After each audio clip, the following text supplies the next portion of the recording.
I never thought I'd hear my own sister call my 7-year-old son an error of nature who doesn't belong among normal people.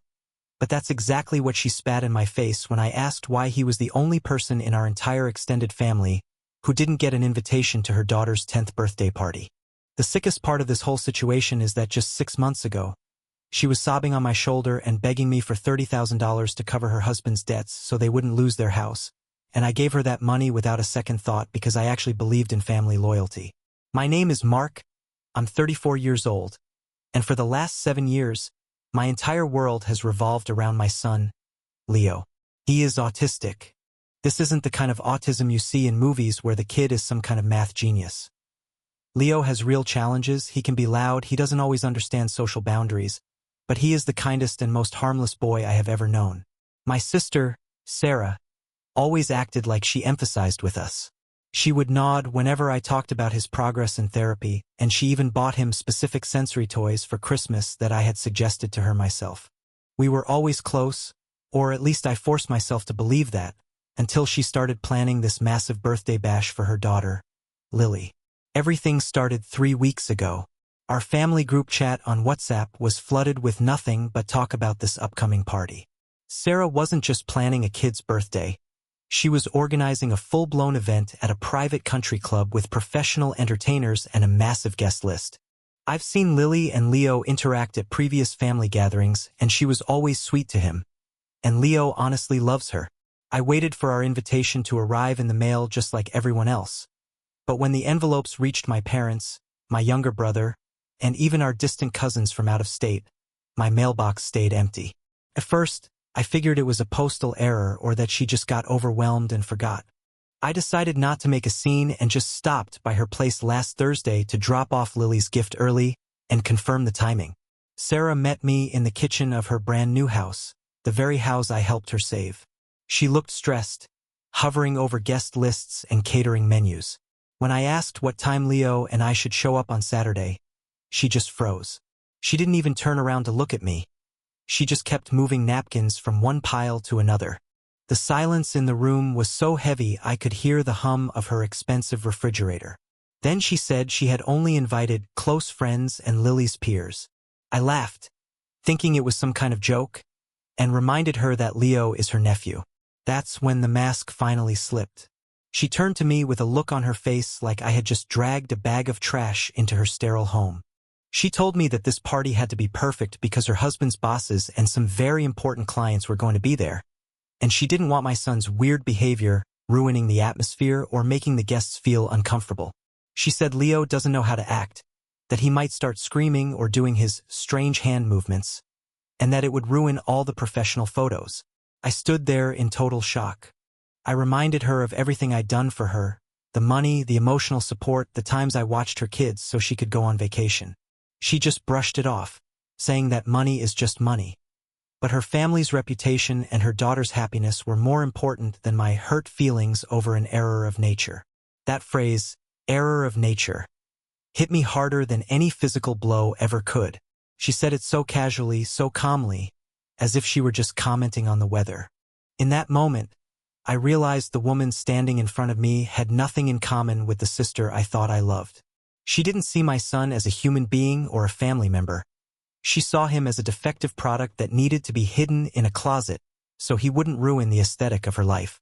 I walked out of her house without saying another word, but my mind was already racing. I am not going to just swallow this insult. If she thinks she can use my resources while despising my child, she is dead wrong. This month is going to be the longest one of her life, and I'm going to make sure every cent I invested in her lifestyle comes back to me, even if I have to burn everything she built to the ground to get it. The 3 days following that conversation at Sarah's house felt like a long, suffocating blur where I just sat on my couch and watched Leo play with his wooden trains for hours. I kept replaying her words in my head, specifically the way her voice didn't even shake when she called my son an error of nature, while standing in a kitchen that my money paid for. My parents called me on Friday evening, and I could tell by the heavy hesitation in my mother Martha's voice that Sarah had already gotten to them and told her twisted version of the story. My mom tried to use that soft, conciliatory tone she always uses when she's trying to keep the peace, telling me that Sarah was just under a lot of pressure with the party and that maybe it would be better for Leo to stay home anyway because the noise and the crowd would only overwhelm him. It was the same old excuse they always used to avoid a direct conflict with my sister. But this time it felt like a betrayal because they were essentially agreeing that my son was an inconvenience to be managed rather than a member of the family to be included. I didn't argue with them or try to explain how much it hurt because I realized in that moment that I was completely on my own in this fight. So I just told her I understood and hung up the phone before she could invite me to dinner. I spent the next several nights in my home office with the lights off, looking through my bank statements and the digital copies of the promissory note Sarah had signed when I transferred that $30,000 to her account last year. She thinks she's safe because we're family and because she thinks I'm too nice to ever enforce a legal document against my own sister. But I had made sure that loan was documented even if she thought it was just a formality at the time.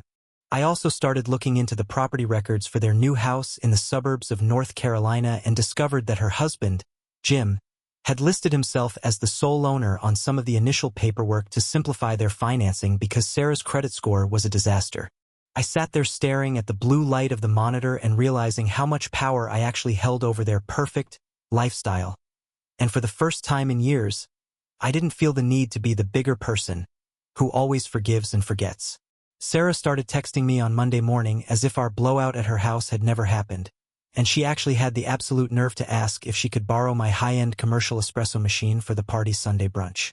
She sent a follow-up text saying she wanted everything to look top tier for Jim's colleagues, and she knew I had the best equipment in the family. I didn't reply to her, but I did call my lawyer, a guy named David who I've known since college, and asked him what the quickest way to call in a personal loan would be if the borrower had breached the informal terms of the agreement. He told me that since the grace period we'd agreed on in the emails had technically passed 2 months ago, I could initiate a formal demand for payment immediately, which would start a legal clock they couldn't ignore. This isn't just about the money anymore. It's about the fact that she thinks she can use me as a personal ATM to build her ivory tower and then kick my son out of it because he doesn't fit the aesthetic she's trying to sell to her neighbors. I watched Leo eat his dinner that night, blissfully unaware that his aunt thinks he's a mistake, and I felt a coldness settle in my chest that I've never felt before in my life. I'm not a vengeful person by nature, and I've spent most of my adult life trying to be the stable one in the family who everyone could count on. But seeing how easily my parents folded and how entitled Sarah felt to my belongings made something inside me snap. I decided right then that I wasn't going to stop her from having her party, but I was going to make sure the bill for her perfect life came due exactly when she least expected it to arrive. I spent the rest of the week gathering every piece of evidence of her financial instability and her husband's secret gambling debts that I had helped cover up in the past out of some misguided sense of loyalty. It turns out Jim has been hiding more than just a few bad investments from Sarah, and she has no idea that the luxury life she's flaunting is built on a foundation of lies and my constant generosity. By the middle of the second week, the tension in the family chat was reaching a breaking point because I had stopped responding to everyone, and Sarah was starting to get frantic. She sent me a long email about how I was ruining the mood for Lily's big day by being dramatic, and that I needed to grow up and realize that not everything was about me and my son. She actually wrote that I was being selfish for holding a grudge when she was just trying to protect her daughter's special day from unpredictable elements. I read that email while sitting in my car in the parking lot of my office, and I didn't feel sad or angry anymore. I just felt a strange, clinical sense of detachment. I realized that Sarah doesn't see people. She sees props that either help her look good or get in her way, and for years, I was the best prop she had because I provided the money and the support. Now that I've stopped playing the role, she's starting to panic because she knows deep down that without me, the whole house of cards starts to shake. I'm just waiting for the right moment to let it fall. The tension in our family reached a literal breaking point 6 days before the party when my parents decided to host a reconciliation brunch at their house, which was really just a trap to get me in a room where Sarah could pressure me into silence. I walked in holding Leo's hand, and the moment we crossed the threshold, the air in the living room became so thick you could practically taste the discomfort. Sarah was sitting on the sofa with a smug, self-righteous expression, while her husband Jim stayed in the kitchen, refusing to look me in the eye because he knew that I knew exactly how much of a financial mess he had actually created. My mother immediately tried to take Leo into the backyard to play, clearly wanting to remove the problem from the room so the adults could talk. But Leo sensed the vibration of the room and gripped my hand tighter, refusing to leave my side. Sarah didn't even wait for us to sit down before she started in on a long, rehearsed speech about how I was weaponizing my money to punish her for a parenting decision that she had every right to make for her own daughter. She had the audacity to claim that by demanding the $30,000 back, I was personally trying to ruin Lily's childhood and that I was being emotionally abusive to the entire family over a simple disagreement about a guest list. I stood there by the fireplace, watching her mouth move, and I realized that she had convinced herself that she was the victim in this scenario, which is a specialized kind of delusion that only someone as entitled as Sarah could maintain. When I didn't respond immediately, she got louder, her voice hitting that shrill pitch that always made Leo cover his ears, and she told me that I was obsessed with forcing Leo into spaces where he didn't belong. Then came the moment that shattered whatever tiny fragment of sibling affection I had left. She stood up, pointed a finger at my son, and told my parents that they needed to stop indulging my fantasy that Leo was a normal child. She said, "It's not my fault that Mark's son is a broken version of what a human should be, and I shouldn't have to sacrifice my daughter's social standing just to make him feel like he's succeeded as a father." She called him an error of nature again, but this time she said it in front of our parents, and the most horrifying part wasn't her saying it. It was the fact that my father just looked down at his shoes and my mother started crying without once telling her to stop. The betrayal of their silence felt like a physical weight on my chest, and I realized that this entire family had been humoring me for 7 years while secretly agreeing with her assessment of my son's worth. I looked at Jim, who was still hiding in the kitchen doorway, and I asked him out loud if he agreed that my son was an error of nature. And he just shrugged and said that Sarah has a point about the optics of the party. That was the final straw for me, and I felt a cold, sharp clarity wash over me that replaced all the lingering guilt I had about what I was planning to do next. I pulled the formal demand letter for the $30,000 out of my jacket pocket, the one my lawyer had prepared, and I walked over and placed it on the coffee table right in front of Sarah's expensive designer handbag. I told her that she had exactly 48 hours to wire the full amount plus the agreed-upon interest to my account, or I would be filing a lien against their house and contacting the firm Jim worked for to discuss the temporary loans he had taken from the company's petty cash to cover his gambling debts. The color drained from Jim's face so fast he looked like he was going to faint, and Sarah's expression shifted from smugness to pure, unadulterated terror in a matter of seconds. She started screaming that I was a monster, that I was destroying her life over a stupid birthday party, and that she would never forgive me for as long as she lived. My parents started begging me to be reasonable and not to go through with it, but I just looked at them and asked where their sense of reason was when Sarah was insulting their grandson to his face. I didn't wait for an answer. I just picked up Leo, who was starting to get agitated by the screaming, and I walked out of that house while Sarah was still mid-shriek. The drive home was the quietest 30 minutes of my life, and as I looked at Leo in the rearview mirror, I realized that the family I thought I had was just a collection of people who valued their own comfort and optics over the basic humanity of my son. By Monday morning, the harassment from the rest of the family had reached a fever pitch, with my brother and even my cousins calling me to tell me I was going too far, and that I was tearing the family apart over money. I blocked every single one of them without a word of explanation because I knew that none of them had ever truly stood up for Leo when it counted. I spent that afternoon with my lawyer, finalizing the paperwork to freeze the joint assets I held with Sarah in a small family trust our grandfather had left us, which effectively cut off her access to the extra cash she was planning to use for the party's extravagant decorations and the high-end catering. I wasn't just calling in the debt. I was systematically dismantling the financial safety net she had spent years weaving out of my generosity. I knew the party was still technically happening in 3 days, but I also knew that the perfect image she was so desperate to protect was currently rotting from the inside out, and I was the one holding the match. By the Thursday before the party, the silence from Sarah's side was absolute.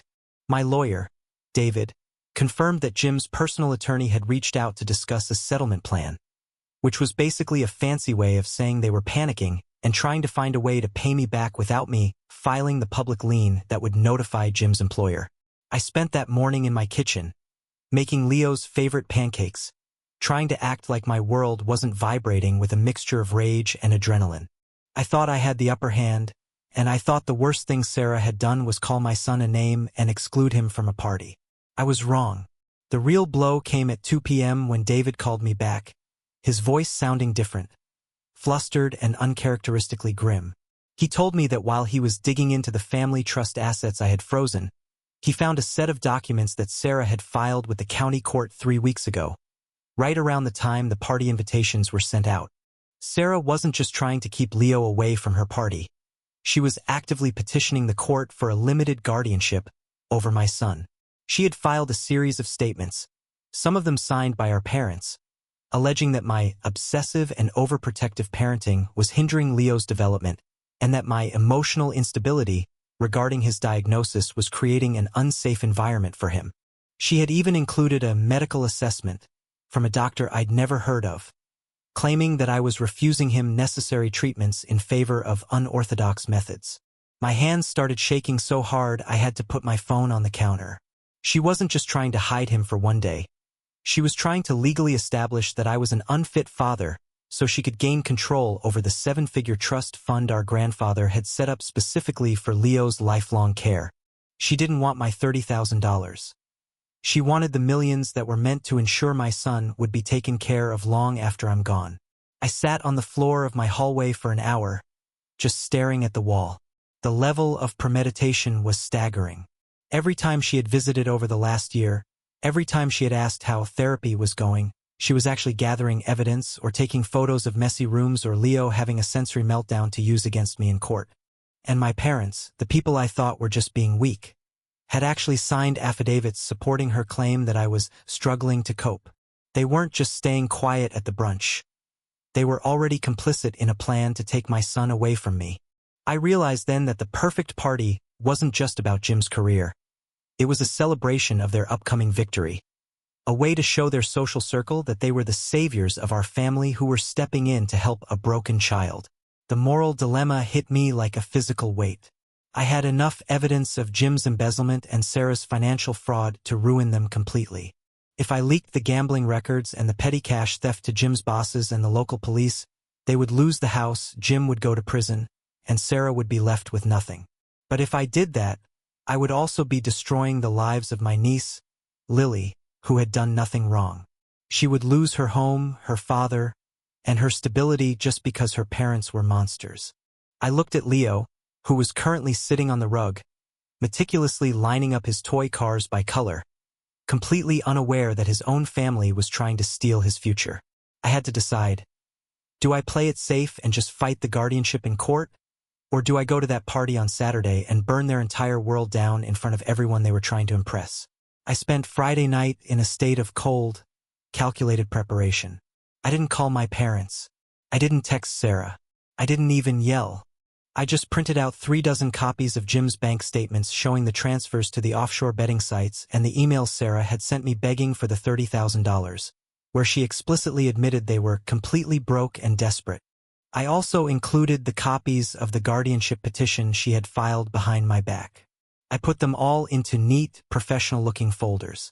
My plan was no longer about getting my money back. It was about total, scorched-earth exposure. I knew that by the time the sun went down on Saturday, my relationship with my entire family would be over forever. But I also knew that I would never let them get close enough to hurt my son again. The only question left was whether I could actually go through with it when I saw Lily's face. The day of the party was a bright, suffocatingly hot Saturday in North Carolina, the kind of day where the air feels heavy with the promise of a storm that never actually breaks. I dressed Leo in his favorite soft cotton shirt, packed his noise-canceling headphones, and drove to the Zagorodny country club, where Sarah was hosting her perfect event. I didn't have an invitation, but the security at the gate knew my car from previous family events, and I slipped through without a second glance. As I walked toward the main ballroom, I could hear the sounds of a high-end string quartet and the high-pitched laughter of children. I saw my parents standing near the entrance, looking polished and proud in their expensive clothes, and for a moment, I felt a wave of nausea so strong I had to stop and breathe. They looked like the perfect grandparents. Yet they were prepared to help steal my son because he didn't fit the image of the family they wanted to project to their social circle. I gripped the stack of folders in my hand, the evidence of Jim's theft, the proof of Sarah's bankruptcy, and the cold, hard text of her petition to take Leo away from me, and I walked straight into the center of the room. Sarah saw me almost immediately. She was wearing a dress that probably cost more than 3 months of Leo's therapy, holding a glass of champagne and talking to a group of men in dark suits who I recognized as Jim's senior partners. Her face went from a practiced social smile to a mask of pure, vibrating rage the second our eyes met. She hurried toward me, trying to intercept me before I could reach the important guests. Her voice a low, dangerous hiss as she told me to get out before she called security. She actually had the nerve to say that I was scaring the children, just by standing there with Leo. I didn't raise my voice. I didn't make a scene. I simply walked past her and placed the first folder on the table right in front of Jim's boss, Mr. Henderson. I told him, as calmly as if I were ordering a coffee, that he might want to look at the temporary loans his vice president had been taking from the company to fund this very party and cover his losses at the local underground casino. The silence that followed was the loudest thing I've ever heard. As Jim's boss opened the folder and his face turned a deep, mottled red, I turned to my parents and handed them the copies of the guardianship petition. I asked them, loud enough for the surrounding tables to hear, how much Sarah had promised them from Leo's trust fund in exchange for their signatures on those affidavits. My mother started to sob, covering her face with her hands, while my father just stood there, looking like a man who had suddenly realized the ground had disappeared from beneath his feet. Sarah was screaming now, calling me a liar, a traitor, and a monster, but the guests were already whispering, and Jim was being led toward a private office by 2 of his partners with a look of absolute defeat on his face. I saw my niece Lily, standing by the cake, looking confused and frightened as her perfect birthday turned into a crime scene, and for a split second, I felt the weight of the moral choice I had made. I was saving my son, but I was burning her childhood to the ground to do it. I didn't stay for the end. I took Leo back to the car before the police arrived to talk to Jim, and we drove away as the first raindrops finally started to fall. The fallout was faster and more brutal than I expected. Within 2 weeks, Jim was fired and facing a grand jury investigation for embezzlement. The house I had helped them save was put up for a short sale, and Sarah's legal petition for guardianship was dismissed with prejudice once my lawyer presented the evidence of her financial fraud and the blatant conflict of interest regarding Leo's trust. My parents have tried to call me dozens of times, leaving messages full of excuses and pleas for forgiveness, but I haven't answered. I changed my number and started the process of moving to a different state, somewhere far away from the perfect family that viewed my son as a defect to be managed or a resource to be exploited. It's been exactly 1 month since that party. I'm sitting in our new house now, watching the sun set over a backyard that belongs only to us. Leo is happy here. He likes the new trees and the quietness of the neighborhood. I sometimes think about that phrase Sarah used, error of nature. I realize now that she was right, but not in the way she thought. The real error wasn't Leo's brain or his way of being in the world. The real error was the nature of a family that values optics over love and money over blood. I lost a sister and parents this month, but I saved my son from a life of being hidden away and used. I still wonder if I should have found a way to do it without hurting Lily, and that's a question that stays with me in the quiet moments of the night. But then I look at Leo, who is finally safe and truly seen, and I know that in a world full of people pretending to be perfect, his honesty is the only thing that actually matters. The house of cards had to fall so we could finally breathe.